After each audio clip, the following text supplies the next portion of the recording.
This Spotlight is brought to you by presenting sponsor, Busey Bank. Welcome to Spotlight. I'm your host, Jane Wernette. Today I'm joined by three local nonprofit organizations, the Naperville Men's Glee Club, the Alliance of Latinos Motivating Action in the Suburbs, and Arts DuPage of DuPage Foundation.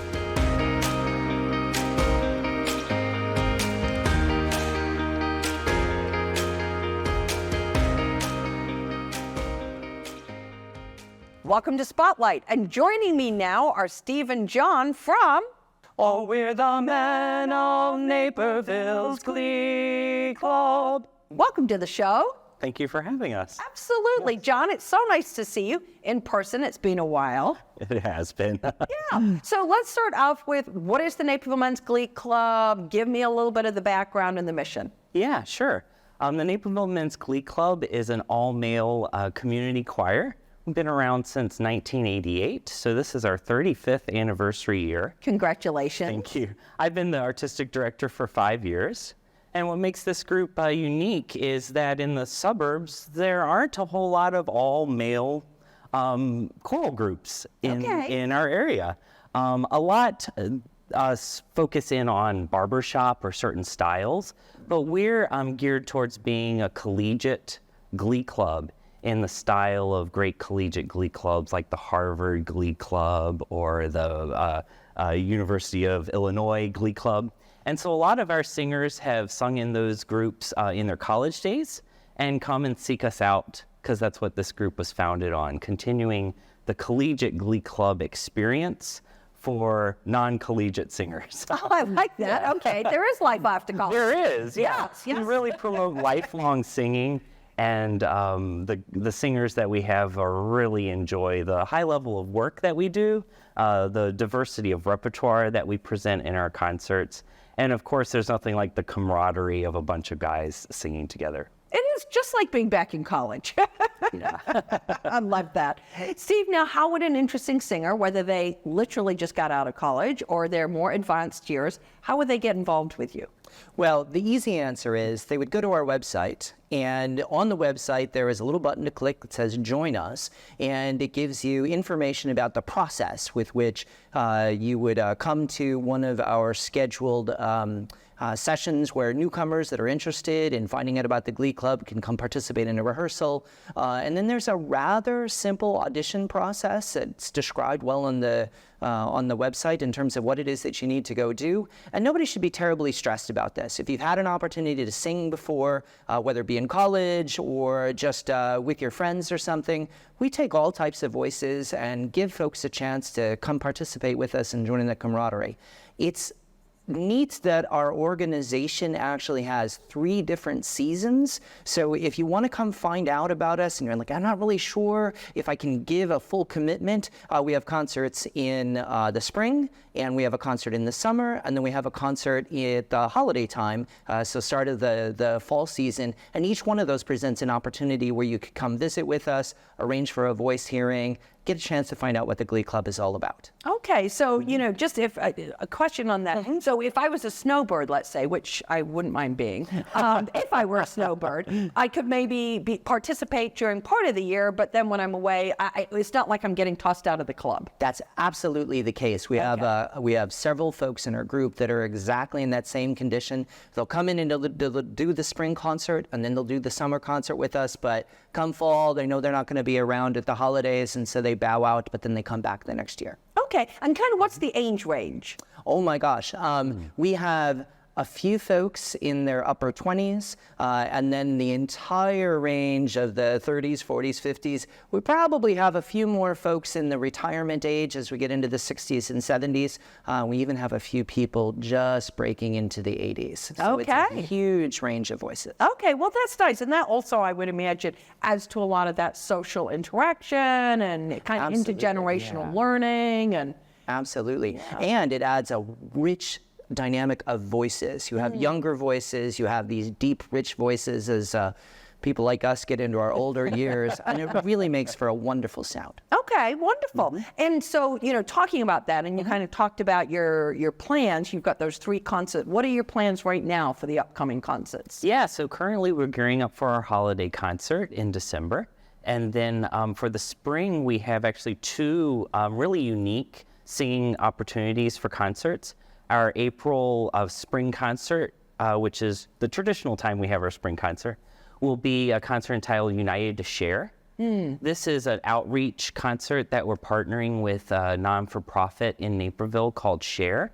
This is an organization that meets at the Edward Hospital. Okay. And this organization is to support parents who are dealing with loss, whether it be either miscarriage, stillbirth, or early infant age loss. Okay. And so this is a very large organization that my wife and I are personally involved in. Okay. And it's a chance for us to support that organization.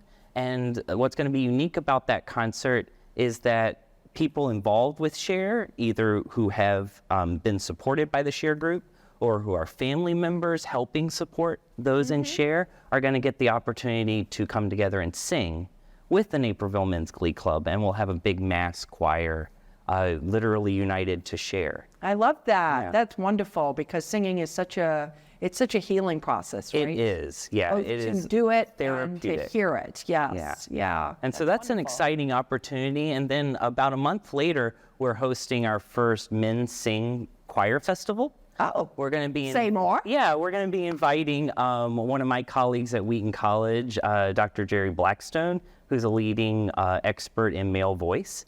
And he's going to lead a Saturday workshop for male singers from throughout the community to come and do a one-day choir event, as well as have other male choirs perform along with the Glee Club, and then we'll end with a big festival choir presentation. Okay, that kind of sounds like a vocal jam session. It sounds good. That's awesome. Okay, where is that taking place? That is hopefully taking place at a local church in Naperville, but that has yet to be determined, TBD. unfortunately. Yes. But it will be May 18th. Okay, all right, the date we know for sure. Yeah. And where is your holiday concert, John? It's going to be at Good Shepherd Lutheran. Okay, wonderful, wonderful. And December 3rd. December 3rd. Okay, fantastic. Steve, so let's talk. You're a singer, I know that. I am. I know, last time we checked. What excites you about the Naperville Men's Glee Club? Because my guess is you've sung for other groups. I have sung for other groups.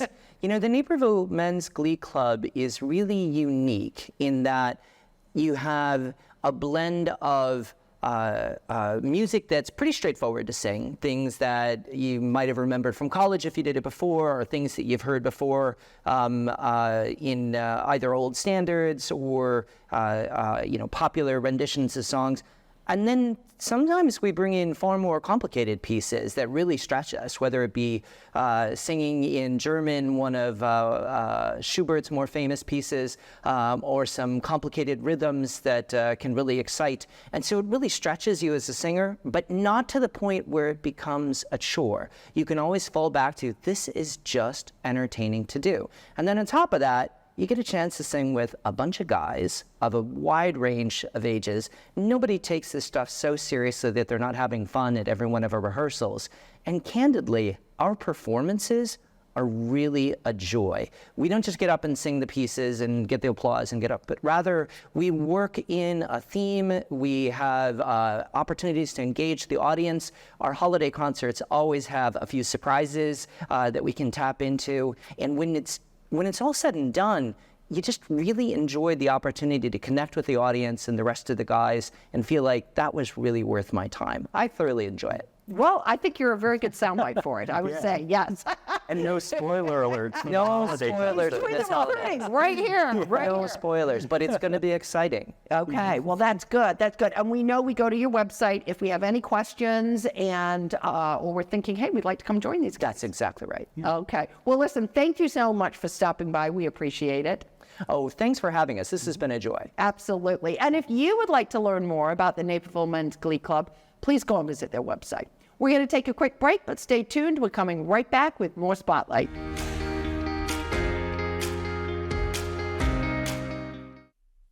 Growing your family, opening your own business, retiring to travel, leaving your legacy.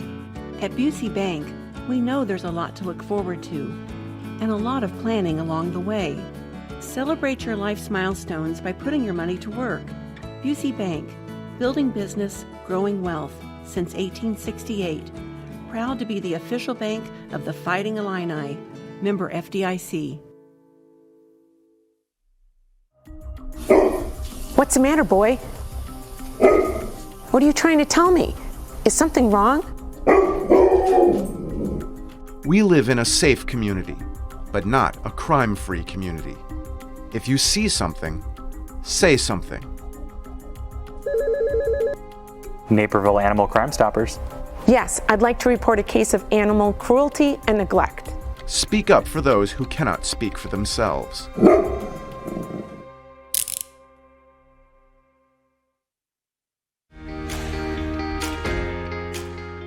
If you're just tuning in, you're watching Spotlight. I'm your host, Jane Wernette, and joining me now from the Alliance of Latinos Motivating Action in the Suburbs, or ALMAS for short, are Dr. Lily Burciaga and Laura Navarro. So nice to have you both on the show. Thank you for having us today. So Laura, let's talk about the founding of ALMAS. What inspired the founding of ALMAS? Absolutely. It's been quite a ride. Several years ago, I actually created a Facebook page called Bilingual Families of Naperville, Spanish and English, with the intention of finding community. I felt quite isolated, and I was looking for not just a community that encouraged speaking the Spanish language, but also helped me in celebrating my children's heritage. And so it was there that Lily and I sparked our friendship. And over the course of the years, we actually had a lot of conversations about the lack of Latino representation and opportunities to get together and get to know each other. Last fall, we, the four founders, who are Lily and I, Diana Torres Hawkins and Elida Suje Estrada, we came together for a project. And we very quickly realized just how significant of a gap there was in terms of the Latino representation. And we had this really dreams of seeing Latino-led celebrations, as well as a more prominent Latino leadership role within our community. So it really was this realization that we had shared values and a shared vision on how to bridge those gaps that really just inspired creating ALMAS. I love that. That's a great story. And I think that whole seeking community plays out in so many levels for so many different people, right? Yeah. That's important. Lily, talk a little bit more about the core values, the mission, and the impact you're having in the community. Yeah, well, ALMAS exists to elevate the Latino voice. Like Laura mentioned, we saw a gap, right? And we wanted to be able to celebrate our culture, our Latino cultures, our heritages, and to be able to preserve them. And do that through not only building a community, an authentic community, by connecting, establishing friendships, also networks, whether that's professional networks, business networks, but also doing that through different types of events, and events that essentially would empower people. And empower them to get engaged. A lot of times we see in our community that even though we know that Naperville has a 6.7% of Latinos, we don't see us all engaging civically or engaging in various different social aspects. And so we wanted to essentially have events where we could educate people about our cultures, bring forth social opportunities to build friendships, and then also be able to encourage people to engage civically. And essentially we see ourselves as the bridge between the Latino community and then the larger community. Because while we want to elevate the Latino voice, that's not all that we want to do, right? We want to bring people together. We want people to learn about our cultures, to celebrate with us.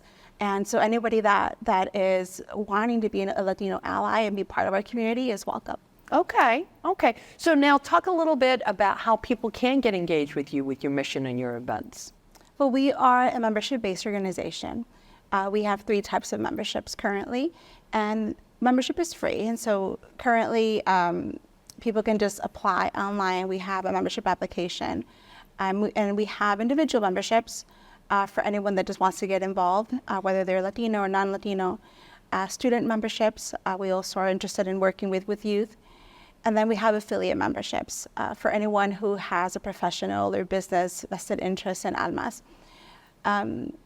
We, as a membership organization, we have different types of committees. So we have different ways for people to engage and get involved. And members essentially can get as involved as they want. So time commitment really varies depending on how much people want to commit. We have a membership committee. We also have a communications and marketing committee, an events and programming committee. And then we are working on the Youth Advisory Council.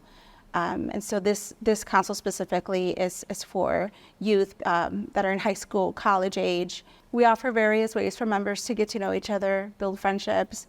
We have membership-specific events. And so those, sometimes we have meet and greets where people can get to know us before deciding to join. But we also have membership meetings. So those are membership-specific. We have outings, whether they're social outings, and then also, events with children, for families. Okay. And Laura, how do people connect? Because I know you said off camera, very important for people to stay engaged. So how would they learn some of this information? Absolutely. So you should definitely join our member email list. We do send out a lot of communication through there, whether that's about events, about city information, surrounding suburbs, Chicagoland information. But it's just so important to stay engaged. I also want to add that so many people believe that they don't have any skills to add, but that is not the case whatsoever. Just a few years ago, I was actually a stay-at-home mother, and so I was led to this moment at this time, and I'm so excited to see other people have that opportunity as well. We are welcoming of anyone, regardless of what they bring. If you have a heart, we have a place for you. I love that. Yeah, absolutely. So Lily, you're a young organization, only really 7 months into your nonprofitness, as I like to call it. What do you think has been the biggest impact that you've had so far, or the thing you're most proud of so far? We have really just picked up and hit the ground running. We've had many events. So when you ask me that question, so many different events come to mind. But I think some of the ones that stick the most, with me, has been 3 specifically. And I would say the first being when we walked the JC's last Fling Parade.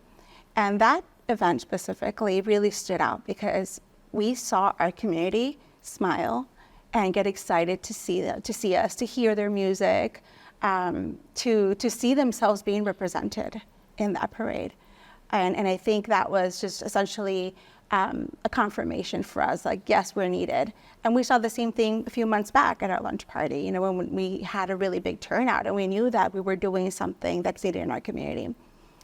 Just last month for Hispanic Heritage Month, we held our Somos Naperville Growing Diverse Leadership panel in celebration of Hispanic Heritage Month, and also as a way to kind of inspire or spark dialogue around the need for Latino leadership, for more diversity in our leadership. We were able to partner with both of us, the local school districts, for District Naperville 203 and then Indian Prairie 204, as well as the DuPage Children's Museum.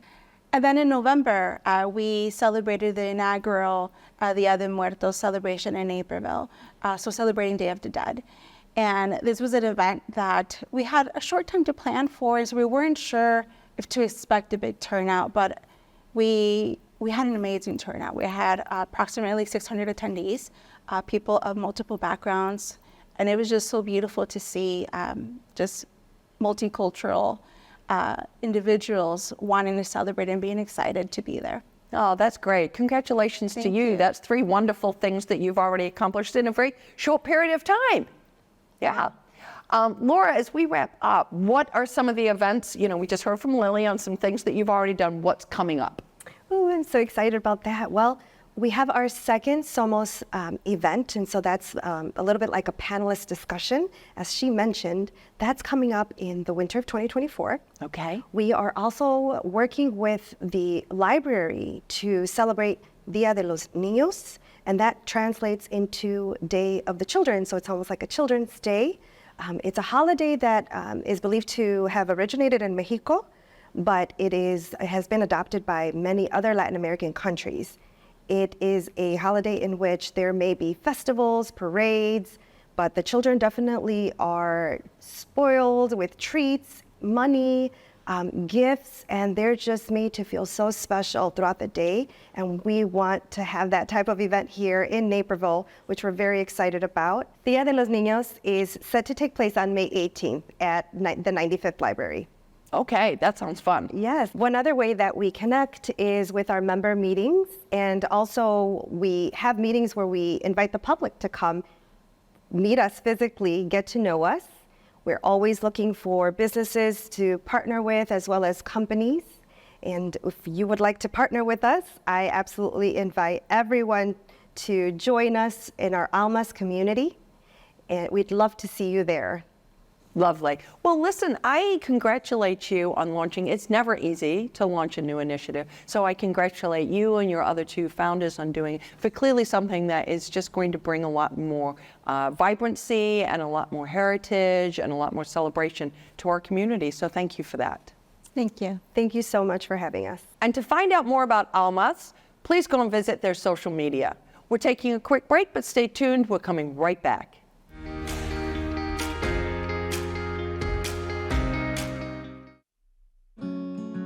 Busey Bank is proud to partner in building business and growing wealth since 1868.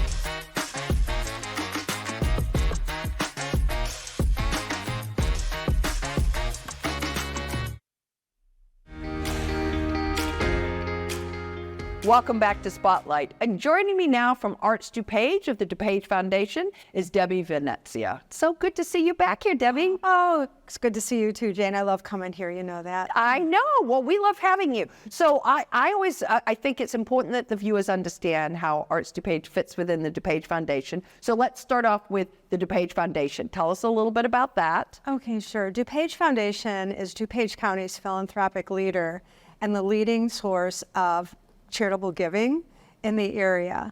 Since we were founded in 1986, we've given out more than $80 million in grants to nonprofit organizations in the areas of health and human services, arts and culture, education, animal welfare, and environment. There you go. It's a lot. It's a lot to remember all of that, right? It's a broad spectrum of support. And we do such good work in all those areas. It's, you know, areas where this impact is felt and they need the support. Yeah, well, doing good in your own community, right? In your own backyard. Right. And last year we partnered with DuPage County on the DuPage Community Transformational Program, or partnership, I guess it is. And we've given $5 million to service organizations to help individuals that have been impacted by COVID, and we'll be giving another $5 million in the next couple of years. That's so we're exciting. helping in all those areas. Okay. Now, Arts DuPage, which you sit at the helm of, talk a little bit about how that's connected with the DuPage Foundation, and then tell us a little bit about what it does. Oh, sure. So Arts DuPage is a countywide arts council, and it came about through the suggestion of an anonymous donor who recognized the value of the arts in the community. And, you know, it's kind of difficult sometimes when you're talking to people. I think there's a perception that the arts are just fluff and they're just kind of fun. And, you know, they don't realize that the arts have such power. They're economic drivers. For example, in the state of Illinois last year, the arts generated $31 billion in economic activity and employed 200,000 people. Wow. And so that's nothing to sneeze at. That's not fluff. Right, I know. And so you have to look at it. Now I always say the arts are businesses, you know, so they pay rent and they hire, you know, people, electricians or, you know, whatever they need, plumbing and all that kind of stuff. They use goods and services. And the arts also play kind of a unique role in the overall ecosystem, because what happens is when an arts organization has an event, they kind of benefit all those businesses around them. And when you look at some of the events that we've had here in DuPage County, like the Andy Warhol exhibit that just closed in September, people from 50 states and 28 countries came to Glen Ellen to see this. So people are devoted, and I think we're reaching a time now where people really want to get back into the arts, and they want to start being a part of that shared experience. So Debbie, I mean, obviously Naperville as a community celebrates the arts. How does it impact an individual? So I know that I've spoken with arts organizations, for example, Young Naperville Singers, and they were talking about the power of music and how it brought their young singers together during the pandemic when people couldn't go out and be with anybody else, yet through their Zoom programs, they could share, they could sing together, they could make one voice out of the many that were participating. And so in terms of mental health and arts therapy, it's very soothing. It brings people together that way. And also, I was just thinking, there's so many of those meetup groups. And meetup groups a lot of times will go to theaters or they'll go to different events. They're bringing people together and friendships are forming. So you're kind of doing this, cross promotion. You're not only enjoying the arts itself, but you're enjoying the social aspects of the arts experience. Sure. Which where you go by yourself, right? So yeah. You don't sort of wake up and go, I think I'll go to the ballet today. It's usually, I'm going to go with my family or my friends or, a coworker or somebody else I know who loves that. Yeah, and it's kind of like afterwards when you're talking to somebody and you say, oh, did you see, did you go to, and see this play or do whatever? And again, you have this story. It's like, oh, I feel closer to you because we've shared this. Yeah, arts bring people together. Yeah, absolutely. Yeah. And they promote understanding between cultures. When you're dealing with, DEI is such a big focus now. I can look at something else and I can see, another person's point of view as it's translated through an art form. Okay. Yeah, I think that's an important point, right? Yeah. Arts DuPage, you're promoting the arts, so how are you doing it? Okay, so our most visible thing that we do is our artsdupage.org website. So it's a online calendar. It's free for everybody to use. If you're an arts organization or individual artist, you can post your events, you can post your profile, put it on the site, and then we work to roll that site out to the public. So we have over 80,000 people that go to artsdupage.org to find things to do. And so it could be it could be a free event, it could be a large festival, it could be anything, as long as it's in the realm of arts and culture, we will promote it for you. And that's just one way to get the word out in an area where normally you can't find what's going on.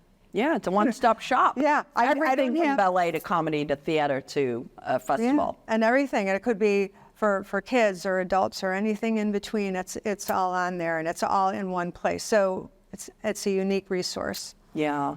Debbie, we always appreciate seeing you, and we appreciate what you do for the arts. Thank you for helping us come together through the arts. Absolutely. Yeah. Thank you. And if you would like more information about Arts DuPage, please go and visit their website.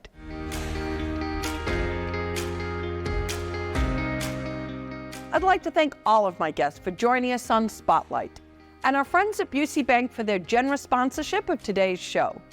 To learn more about the organizations featured on this episode, please visit our website at nctv17.org. And to stay informed about what's happening in our community, sign up to receive our daily news update and like and follow us on social media. For Spotlight, I'm Jane Wernette. Thank you for watching.